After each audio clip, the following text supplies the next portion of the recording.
નમસ્કાર, હું Rinku Prajapati public India ન્યૂઝમાં આપનું સ્વાગત કરું છું. શરૂઆત કરીએ આજના સમાચારની. વિદ્યાનગરમાં 10થી વધુ કપડાની દુકાનમાં જીએસટીનું સર્ચ ઓપરેશન. વિદ્યાનગરના નાના બજારમાં ટોની પોઈન્ટમાં સ્ટેટ જીએસટી વિભાગની 6થી વધુ ટીમોએ રેડીમેડ કપડાનું વેચાણ કરતી 10થી વધુ દુકાનોમાં દરોડા પાડી તપાસ હાથ ધરી છે.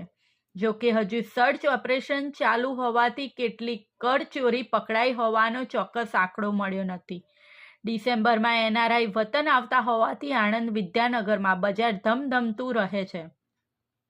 દરમિયાન અમદાવાદ, વડોદરા સહિત જુદા જુદા જિલ્લામાંથી ગુરુવારે સવારે આણંદ વિદ્યાનગરમાં આવેલી જુદી જુદી દુકાનોમાં સર્ચ ઓપરેશન હાથ ધરવામાં આવ્યું હતું.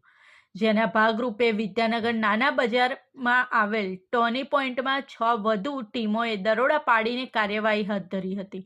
મોડી રાત સુધી ઓપરેશન ચાલુ છે. જોકે સ્ટેટ જીએસટી દ્વારા દર વખતે કરચોરીના આંકડા જાહેર ન કરાતા હોવાથી દુકાનદારોએ છટકબારી શોધી લેતા હોય છે. આ સાથે આજના સમાચારને અહીં સમાપ્ત કરીએ છીએ.